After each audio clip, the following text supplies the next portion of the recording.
Balraj Sahni Hindi cinema जगत के वो अभिनेता थे जिनकी गिनती बेहद प्रतिभाशाली और प्रभावशाली अभिनेताओं में होती है। उन्होंने आम आदमी की पीड़ा और समस्याओं को कई दफा फिल्मी पर्दे पर जुबान दे दी। वे वास्तविक जीवन में भी हुनरमंद, सौम्यता, सौहार्द और नैतिकता के प्रतीक बने रहे। अगर उनके निभाए किरदारों को बारीकी से देखें तो आपको पता चलेगा कि वो दुनिया के किसी भी आम आदमी के चरित्र को पर्दे पर उतार सकते हैं। बलराज साहनी का असली नाम युधिष्ठिर साहनी था। उन पर लिखी the non conformist memories of my father Balraj Sahni किताब में वक्त और जिंदगी की अनकही बातों को उनकी जीवनी में बयान किया गया है।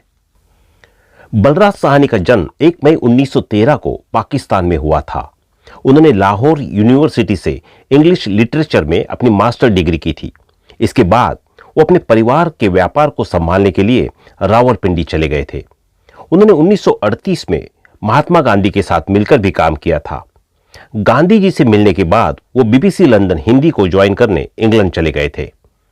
बलराज साहनी अपने बचपन का शौक पूरा करने के लिए इंडियन प्रोग्रेसिव थिएटर एसोसिएशन यानी इप्टा में शामिल हो गए थे। इप्टा में वर्ष 1946 में उन्हें सबसे पहले नाटक इंसाफ में अभिनय करने का मौका मिला। इसके साथ ही ख्वाजा अहमद अब्बास के निर्देशन में फिल्म धरती के लाल में भी बलराज साहनी को बतौर अभिनेता काम करने का मौका मिला। बलराज साहनी पूर्ण रूप से मार्क्सवादी थे। वे इस विचारधारा का इतना पालन करते थे कि अंतिम समय में उन्होंने कहा कि जब मेरी मौत होगी तब कोई पंडित ना बुलाना, कोई मंत्र उच्चारण नहीं होगा। जब मेरी अंतिम यात्रा निकलेगी तो मेरे शरीर पर लाल रंग का झंडा होना चाहिए। दोस्तों, आज हम आपको बलराज साहनी के बेटे से रूबरू करवाते हैं और उनके बारे में आज हम आपको बताएंगे कि आज वो क्या करते हैं और कहाँ रहते हैं। तो बने रहिए वीडियो के अंत तक। अगर आप इस चैनल पर नए हैं तो सब्सक्राइब करना ना भूलें। परीक्षित साहनी एक ऐसे बॉलीवुड एक्टर है जिन्होंने अपने पिता की तरह ही नेचुरल एक्टिंग से भी सभी का दिल जीता। उन्होंने वैसे तो कई फिल्में और टीवी सीरियल्स में काम किया, लेकिन वैसी पहचान नहीं मिली जैसे उनके पिता की थी। फिर भी परीक्षित को फैंस बहुत प्यार देते हैं। बलराज साहनी 50 के दशक के सबसे नेचुरल एक्टर्स में से एक और उनके बेटे परीक्षित जिन्होंने 90 का दशक शुरू होने से पहले अपने करियर की शुरुआत की, अपने पिता के नक्शे कदम पर चले, उन्हीं की तरह खूब सफलता भी पाई। लेकिन इस कामयाबी को पाने के लिए कड़ी मेहनत भी करनी पड़ी। भले ही वो हिंदी फिल्म इंडस्ट्री के फेमस एक्टर के बेटे थे, स्टार किड थे, लेकिन तब जमाना कुछ और था। भले ही वो मुंह में सोने का चमचा लेकर पैदे हुए थे, लेकिन सक्सेस उन्हें अपने बलबूते ही पर मिली। परीक्षित साहनी को कहने को तो हिंदी सिनेमा के एक बड़े स्टार के बेटे थे, लेकिन बॉलीवुड में उन्हें भी अपने हिस्से के स्ट्रगल से दो चार होना ही पड़ा। परीक्षित साहनी 1 जनवरी 1944 को जन्मे थे। उनके पिता बलराज साहनी तब यूनिवर्सिटी में इंग्लिश के टीचर थे। उनकी मां दमयंती साहनी ग्रेजुएशन कर रही थी। उन्होंने दिल्ली में पढ़ाई लिखाई की और बतौर चाइल्ड आर्टिस्ट अपने करियर की शुरुआत की। परीक्षित ने एक इंटरव्यू में बताया था कि उनके पिता फ्रीडम फाइटर भी थे, इसलिए उन्हें घर से दूर बोर्डिंग में भेज दिया गया। लेकिन जब वो छुट्टियों पर आते थे तो उन्हें महसूस होता था कि परिवार भूखमरी से जूझ रहा है। घर में बहुत मुश्किल हालात होते थे। परीक्षित साहनी का जन्म जब हुआ, उनके पिता बलराज साहनी तब इंग्लिश के टीचर थे और मां दमयंती साहनी ग्रेजुएशन कर रही थी। परीक्षित के पिता एक फ्रीडम फाइटर भी थे। बलराज साहनी हिंदी सिनेमा के सबसे प्रतिभाशाली अभिनेताओं में से थे। उन्होंने आम आदमी की पीड़ा को न सिर्फ समझा, उनके लिए लड़ाई भी लड़ी। फिल्मी पर्दे पर उन्होंने कई बार आम आदमी की समस्याओं को उजागर करने की कोशिश की। बड़े पर्दे के बड़े स्टार रहे बलराज साहनी के बेटे परीक्षित साहनी भी बॉलीवुड के नामी एक्टर है। उन्होंने 90 की शुरुआत से पहले ही अपने करियर की शुरुआत की थी। अपने पिता के नक्शे कदम पर चलते हुए परीक्षित साहनी ने अपने लिए जबरदस्त किरदार चुने और सफलता भी हासिल की, लेकिन इस सफलता के लिए उन्हें कड़ी मशक्कत करनी पड़ी। परीक्षित साहनी के पेरेंट्स थिएटर और फिल्म एक्टर्स थे। उनकी मां की मौत 1947 में बहुत ही कम उम्र में हो गई। मौत से पहले उन्होंने कुछ फिल्मों में काम किया था। पहली बीवी के मौत के 2 साल बाद बलराज साहनी ने संतोष चंदोक से शादी कर ली थी। परीक्षित के अंकल भीष्म साहनी थे जो कि साहित्य की दुनिया का बड़ा नाम थे, उन्होंने बलराज साहनी को एक सलाह दी थी। परीक्षित को आर्किटेक्चर के 5 साल के कोर्स के लिए मॉस्को भेज दिया गया। हालांकि वो गणित में कमजोर थे, इसलिए उन्हें सिनेमा इंस्टीट्यूट में एडमिशन दिलाने के लिए कहा गया। उन्होंने फिल्म डायरेक्शन का कोर्स किया और 1967 में इंडिया वापस लौटे। बॉलीवुड में सबसे पहले राज कपूर के असिस्टेंट बने। राज कपूर को मेरा नाम जॉकर के लिए ऐसे शख्स की जरूरत थी जो रशियन सर्कस में काम करने में उनकी मदद कर सके। इसके बाद ही परीक्षित को एक्टिंग का काम मिल गया और वो अनोखी रात में नजर आए।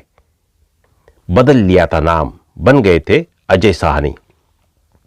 परीक्षित ने अपना नाम भी बदल दिया था। 1968 में अनोखी रात की शूटिंग के दौरान उनके दोस्त संजीव कुमार ने उन्हें नाम बदलने की सलाह दी थी, जिसके बाद उन्होंने अपना नाम अजय रख लिया था। लेकिन कुछ साल बाद अपने पुराने नाम पर वापस लौट आए थे। परीक्षित ने दूरदर्शन के सीरियल गुल गुलशन गुलफाम में बैरिस्टर विनोद का किरदार निभाया था और आज भी इस किरदार के लिए उन्हें याद किया जाता है। वे लगे रहे मुन्ना भाई, 3 इडियट्स और पीके जैसे फिल्मों में काम कर चुके हैं। राजकुमार हिरानी की फिल्मों में काम किया अभिनय। परीक्षित साहनी ने राजकुमार हिरानी की ब्लॉकबस्टर फिल्म में लगे रहो मुन्ना भाई, 3 इडियट और पीके में बेहतरीन अभिनय किया है और उन्होंने 2023 में राजकुमार हिरानी की फिल्म डंकी में भी अभिनय किया है। इस फिल्म के लिए उन्हें 40 लाख की फीस दी गई थी। अभिनेता बनने से पहले बतौर असिस्टेंट काम कर चुके हैं परीक्षित ने सबसे पहले राज कपूर के साथ फिल्म मेरा नाम जॉकर में बतौर असिस्टेंट काम किया। परीक्षित मॉस्को में रहे थे, वह रशियन कल्चर से भली भांति वाकिफ थे। इस फिल्म में परीक्षित ने राज कपूर की मदद की और फिर उसके बाद उन्होंने अनोखी रात में काम करने का मौका मिला। गुल गुलशन गुलफाम टीवी सीरियल से मिली थी प्रसिद्धि। गुल गुलशन गुलफाम 1987 का डीडी नेशनल टेलीविजन धारावाहिक है, जिसका निर्देशन वेद राही ने किया और निर्माण प्रेम कृष्ण ने किया था। यह कश्मीर पर आधारित और कश्मीरी परिवार को चित्रित करने वाले पहले धारावाहिकों में से एक था। यह 45 एपिसोड तक चला। इस सीरियल में परीक्षित साहनी के अलावा राधा सेठ और एन.के. फुल, नीना गुप्ता, पंकज बेरी, कंवलजीत सिंह ने मुख्य भूमिकाएं निभाई। श्रीनगर से कई स्थानिक कलाकारों ने इस सीरीज में भाग लिया, जिसमें उपेंद्र खुश, तारिक जावेद, शादीलाल कौल, विनय रैना जैसे बड़े नाम शामिल थे। परीक्षित साहनी ने कहते हैं कि सितारों के बच्चों के लिए अपने पिता की सफलता को दोहरा पाना बेहद मुश्किल होता है, क्योंकि उन्हें सब कुछ प्लेट में सजाकर मिल जाता है और उन्हें उसके लिए मशक्कत नहीं करनी पड़ती। अपनी नई किताब the non conformist memories of my father Balraj Sahni के विमोचन पर हाल में यहां आए परीक्षित साहनी ने कहा कि वो खुद बिगड़ेल बच्चों की श्रेणी से आते हैं।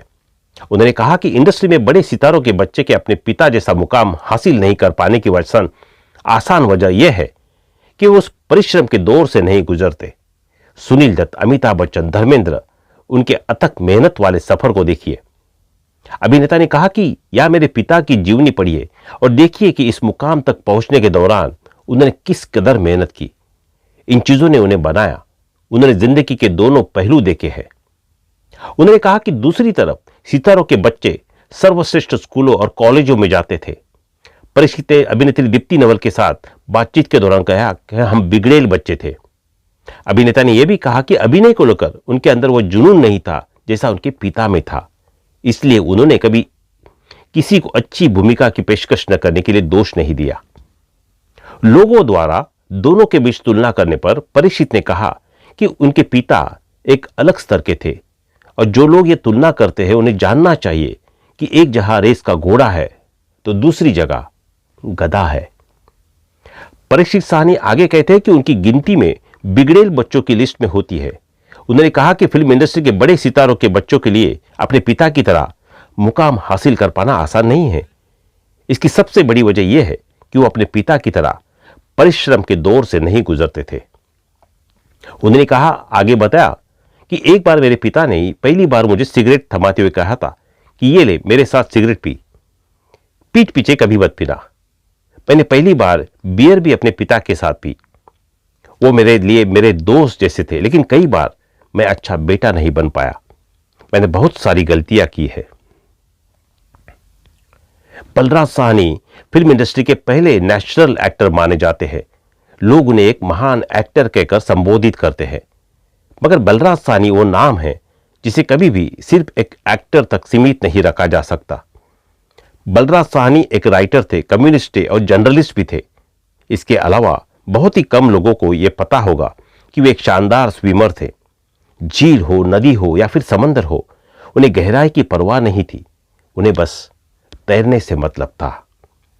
उनके बेटे परीक्षित साहनी एक इंटरव्यू में इस बारे में बताया था कि पिता बलराज साहनी बर्फ के पानी में लेह में भी पूरे कपड़े उतार कर तैरने लग जाया करते थे। उन्हें स्विमिंग से इतना प्यार था कि उनका बस चलता तो सारा दिन वे पानी के अंदर ही बिता देते थे। मगर परीक्षित को पानी से बहुत डर लगता था। परीक्षित ने एक इंटरव्यू के दौरान बताया था कि कैसे एक बार उनके पिता ने उन्हें समंदर में तैरने के लिए कहा था। परीक्षित मरने से बाल बाल बचे थे, मगर इसी के साथ उन्हें जीवन का सबसे बड़ा सबक मिल गया था। परीक्षित ने कहा कि मैं 10 साल का था और पानी से बहुत डरता था। मुंबई के समंदर में ऐसा देखा गया कि मानसून में लहरें काफी तेज होती है। पापा बलराज साहनी तैरने के बहुत शौकीन थे और वे हर रोज नियम से तैरने के लिए जाया करते थे। मानसून के समय समंदर में तेज टाइड आया करती थी। ऐसे में पापा से कहता था कि पापा प्लीज, लहरों का बहाव बड़ी तेज है, आप मत जाइए। ऐसे में मगर पापा कहते थे कि नहीं, मुझे इतने टफ हालातों में भी तैरने में सबसे ज्यादा मजा आता है। पापा ने मुझसे भी ये भी कहा कि तू भी चल तैरने आज। मैंने तो हाथ जोड़ लिया कि मैं नहीं जा सकता। मगर इसके बाद जब पापा ने मुझसे कहा कि डरता है क्या, तब मुझे वो बातें चैलेंज जैसी लगी और मैंने तैरने के लिए हामी भर दी। हम लोग पैर के नीचे भर के पानी में तैर रहे थे कि अचानक से लहरों का बहाव इतना तेज था कि हम 10-15 सेकंड में ही समंदर में आधा मील अंदर पहुंच गए। मुझे लगने लगा कि मैं डूब रहा हूं। मैं हाथ पैर मारने लगा। पापा बोले, ऐसे पैनिक होने तो मर जाओगे। पापा ने कहा कि ऐसे हाथ पैर मारोगे तो मर जाओगे। ये समंदर तुम्हारी मां है, ये पानी खारा है, तू आराम से फ्लोट करो, कुछ नहीं होगा। मैं फ्लोट करने की कोशिश करने लगा। उधर पापा मस्त तैरते हुए रिवॉल्यूशनरी गाना गा रहे थे और इधर मुझे लग रहा था कि आज दोनों लोग जाएंगे। जब किनारे से लोगों ने देखा तो उन्हें लगा कि 2 लोग डूब रहे हैं। एक अंग्रेज अपनी नाव लेकर आया और मुझसे कहा कि नाव पकड़ लो। मैंने जैसे ही नाव पकड़ी, पापा गुस्सा गए। उन्होंने मुझे नाव छोड़ने को तो कहा ही, साथ ही वो अंग्रेज जो हमारी मदद के लिए आया था उसे भी वापस चले जाने को कहा। मेरी हालात खराब हो गई। मैंने पापा की तरफ देखा तो वे फिर से गाने गाने लग रहे थे। मेरे पास भी कोई विकल्प नहीं बचा था। 1 घंटे तक समंदर में 1 मील अंदर हम लोग फ्लोट करते रहे। फिर मैंने महसूस किया कि टाइड की दिशा बदल गई है। अब टाइड खुद ब खुद हमें किनारे की तरफ लेकर जा रही है। पापा ने मेरी तरफ देखा और कहा कि अब तू स्विम कर, अब तू किनारे तक जल्दी पहुंच जाएगा। 20 मिनट में हम किनारे तक पहुंच गए। किनारे पर जब पहुंचे तो मिला यह सबक। मैं तो किनारे पर पहुंचकर बेहोश सा हो गया था। थोड़ी देर बाद जब मुझे होश आया तो मैंने देखा कि पापा मेरी तरफ देख रहे हैं। उन्होंने मुझे उठाया और मेरे कंधे पर हाथ रखकर कहा कि बेटे, तुम्हारे जीवन में ऐसा बहुत सा वक्त आएगा जब ऐसा लगेगा कि तू टाइड तुझे लेकर गई, मगर मेरी बात हमेशा याद रखना कि टाइड ऑलवेज टर्न्स। इसलिए कभी हार नहीं माननी है और पैनिक नहीं करना है। पैनिक करेगा किसी सिचुएशन में तो डूब जाएगा। उनका विवाह अरुणा कपूर से हुआ था। अदिति साहनी और तानिया साहनी उनकी पहली शादी से बेटियां थी। अरुणा की मृत्यु के बाद साहनी ने डॉक्टर नंदिनी और उनके बेटे वरुण जय है। तो दोस्तों, आज के लिए बस इतना ही। मिलते हैं अगली वीडियो में। तब तक के लिए जुड़े रहे हमारे चैनल एवरग्रीन फैमिली के साथ और साथ ही कमेंट में बताना ना भूले कि आपको बलराज साहनी जी की कौन सी मूवी सबसे ज्यादा पसंद है। अगर आप किसी अभिनेता या अभिनेत्री के बारे में जानकारी चाहते हैं तो कमेंट्स में बताइए। धन्यवाद।